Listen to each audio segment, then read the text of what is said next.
እሺ ሰዎች ይኸው እንደምታዩት ነው።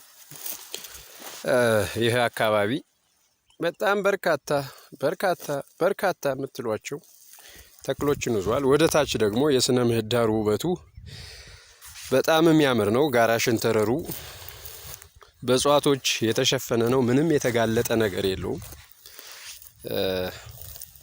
እስከ ታች ድረስ አብራችሁኝ ትዘልቃላችሁ። እዚህ አካባቢ ላይ በእግር ካልሆነ በቀር በሌላ ነገር ለመንቀሳቀስ አዳጋች ነው። በጣም ወደ ታች ነው የምንወርደው። እዛ ታች ድረስ ላይታያችሁ ይችላል። ውስጥ ድረስ ገብተን ነው ዛሬ ብዙ ነገሮችን የምናየው። በቪዲዮ እንደምታዩቸው እነዚህ ነገሮች የምታዩቸው ነገሮች ያው በዝርዝር ለማስረዳት ይሄ ሁሉ የሚፈነጣጠረው ያንበጣ ዝርያ ነው። ድምጽ የምትሰሙት ምን አለፋችሁ በብዝሃ ሕይወት ላይ ጥናት የምታረጉ ሳይንሳዊ እውቀት ያላችሁ ግለሰቦች ለዚህ ቦታ ብቅ ብትሉ ብዙ ነው የምታተርፉበት፣ በጣም ብዙ። ምክንያቱም ሁሉንም በአንድ ቦታ ላይ ነው የምታገኙት።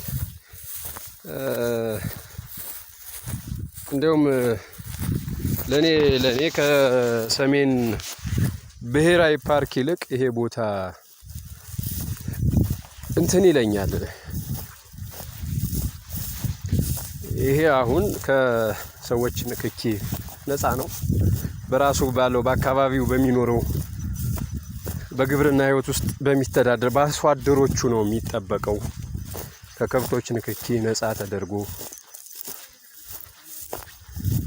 ነው እየኖረ ያለውና ያው ዛሬ እንደምታዩት ዛሬ አሁን ህዳር 22 ቀን ላይ ነው የምንገኘው። ግን ምንም የተራቆተ ነገር አታዩበትም።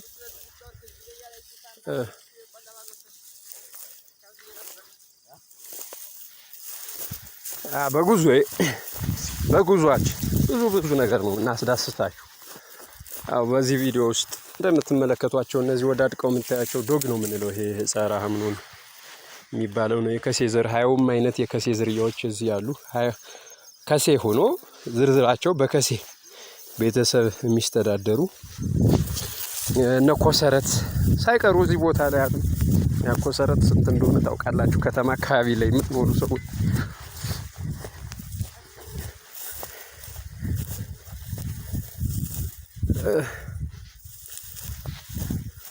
ሳይንሱ መላ ላጣለት የሶስቱም አይነት ታይፕ የስኳር ደዌዎች እንደገናም ደግሞ ይሄ ጉበት ብክለት በሽታዎች በቀላሉ በእጽዋት እንዴት አድርገን ልናሳክማቸው እንደምንችል አሳያችኋለሁ። ይህ የተረጋገጠ እውነት ነው። ያንን አምኖ መቀበል የሚከብዳችሁ አካላት ካላችሁ ደግሞ በተግባር መጣችሁ ማየት ማረጋገጥ ትችላላችሁ። ያ ለኔ ምንም ግድ የሚሰጥ ነገር ስላልሆነ ማውቀውን ነገር ለማሳየት ተፈትኖ እንዲያልፍ ለማድረግ ጥረቴም ጉጉቴም ስለሆነ አሳያችኋለሁ። ያው እንግዲህ እየወረድን ነው ወደ ታች።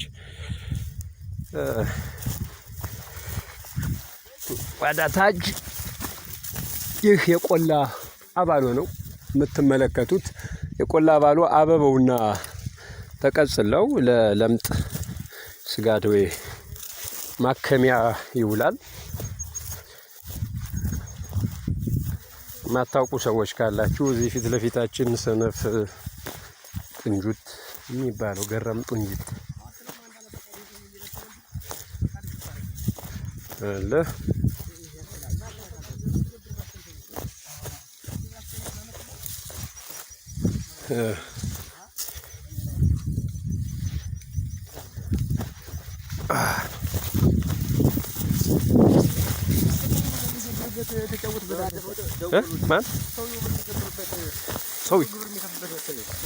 ሰውየው ማን ነው? ይቅርታ አርግልኝ።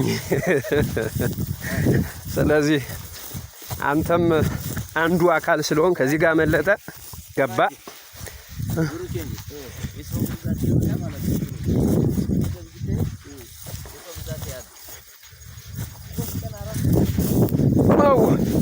ያው ቀልዳችንም የማይጠገብ ነው የሚሆን። ብዙ ቀልደኛ ጓደኞች አሉኝ። የትምህርቱ አንድ አካል ናቸው። በዚህ የጉዞ ክፍል ያው የማወቅ ጉጉት ስላለባቸው አብረውኝ ይዘልቃሉ። እናንተም አብራችሁኝ ዝለቁ።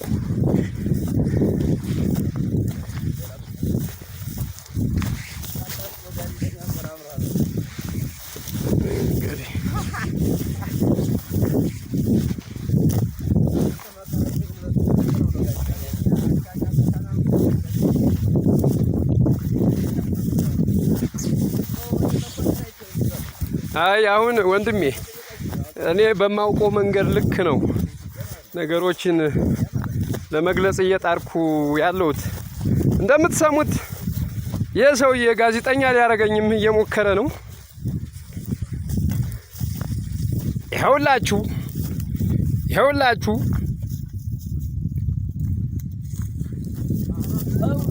ይሄ የሚወደድ የአድቬንቸር ላይፋችን ነው።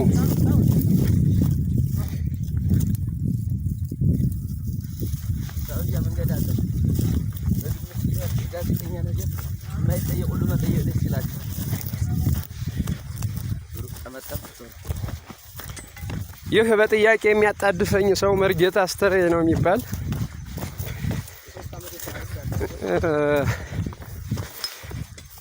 ያው እንግዲህ የእጽዋት ቅመማ ከመንፈሳዊ ትምህርት ከአብነት ትምህርት ቤት ነው ምንጩ ተብሎ ስለሚታመን ዳራ መጨረሻውን መነሻውን ማየት እፈልጋለሁ ስላለ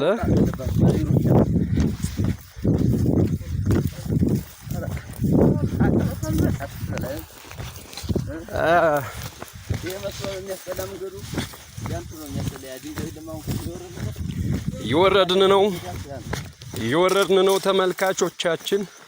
እንግዲህ ብዙ ምላችሁ አሁንም ተደጋጋሚ የኔ ቃላት የሚሆነው ለእናንተ የእጽዋት ሕክምና ከባህል ከሟርት ከጥንቆላ ጋር ምንም አይነት ዝምድና የለውም። የእጽዋት ሕክምና ራሱን የቻለ ቤዝ የሚደረግበት መንገድ ያለው ገቢር ልትሉት ትችላላችሁ። ብዙ ድካም፣ ብዙ ልፋት የሚጠይቅ ብዙ ጥናት የሚፈልግ እስካሁን በህይወት ተጉዞ እዚህ የደረሰው ደግሞ ብዙ ዋጋ ተከፍሎበት ነው። ነገሮችን ለማወቅ ቀጥታ በተግባሪው አካል ላይ እየተሞከረ እዚህ ደረጃ ላይ ደርሷል። ግን ስንቶቻችን ተጠቅመንበታል? አሁንም የኔ ቁጭት ነው። ቁጭቴን ሳልቋጭ አልሄድም ብያችኋለሁ። የኔ ቁጭት የሚቋጨው ደግሞ መላ የኢትዮጵያ ህዝብ እውቀቱን የራሱ ሲያረገው የራሱ ካረገ በኋላ ተጠቃሚ መሆን ሲችል ነው።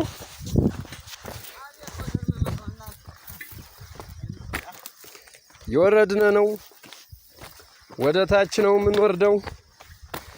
ያው ቀለል አድርገን አናየውም። በቀላል መንገድ የሚገኙ የሚመስሏችሁ ሰዎችም ካላችሁ ቀለል ተብሎ አይገኙም። ብዙ ልፋት ድካም ነው። እዚህ እንደምታዩት ቀጨን አለ፣ ዛን አለ፣ ታሎ አለ።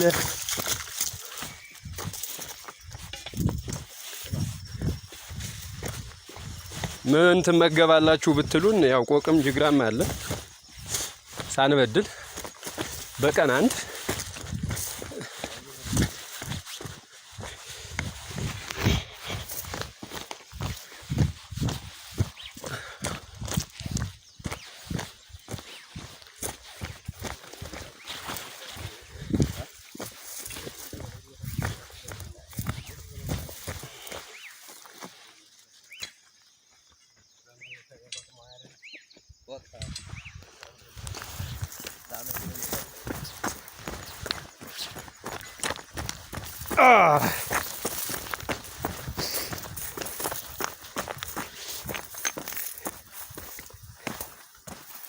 እሺና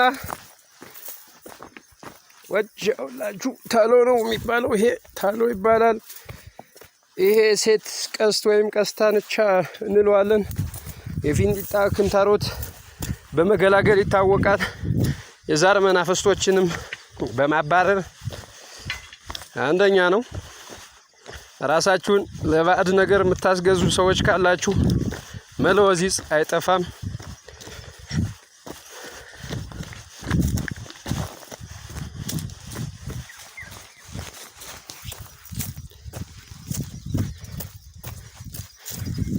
አዎ በጠቅላላ ይሄ የምትመለከቱት አካባቢ በእግር በቀላሉ ተጉዘን እንኳን እስከ 4-5 ሰዓት ለመውረድ ይፈጃል። ውሎ ሙሉ ጀንበር ይጨርሳል ማለት ነው። ወደዚህ ቦታ የመጣሁበት ትልቁና ዋነኛ ዓላማ 7ቱን እጽዋቶች ለእናንተ ላስተዋውቅ ስለፈለኩ ነው። የደም ሴልን የሚያድሱ ህዋሶችን የሚያድሱ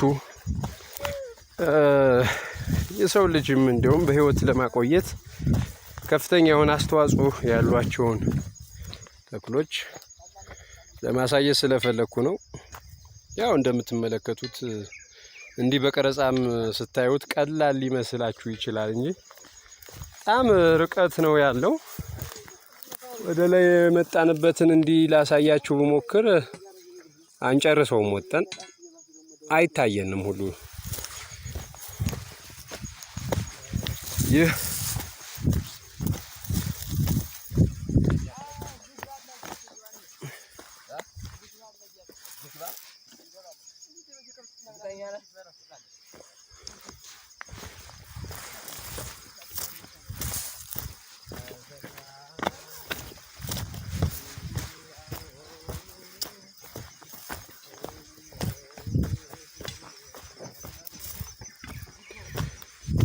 እና ብዙዎቻችሁ ላታምኑ ነው የምትችሉት። ይህ ቦታ እውነት ኢትዮጵያ ውስጥ ነው ወይ ልትሉ ትችላላችሁ። ያው በግልጽ ቦታው የት ይገኛል የሚለውን ያልገለጽኩላችሁ የሰው ልጅ አወቀ አጠፋ ነው። እዚህም ድረስ በመምጣት እንዳትበድሉብኝ ስለፈረው ነው። ምክንያቱም በግልጽ የተሰጠኝ ቅርብ የሆነ አካባቢ ስለሌለ ብዙ ህይወትን ስንፈልግ የፈለግንበት ቦታ ላይ ሄደን ለማምጣት የምንችልበት ሁኔታ ስላልተፈጠረ ሁሉም እዚህ ቦታ አሉ ሲባል እዚህ ቦታ ለመድረስ 2 ቀን የመጓዝ አጋጣሚዎች አሉ። እኒህ ደግሞ ያው ለጠንካራ ካልሆነ ለደካማ ሰው አይሆንም።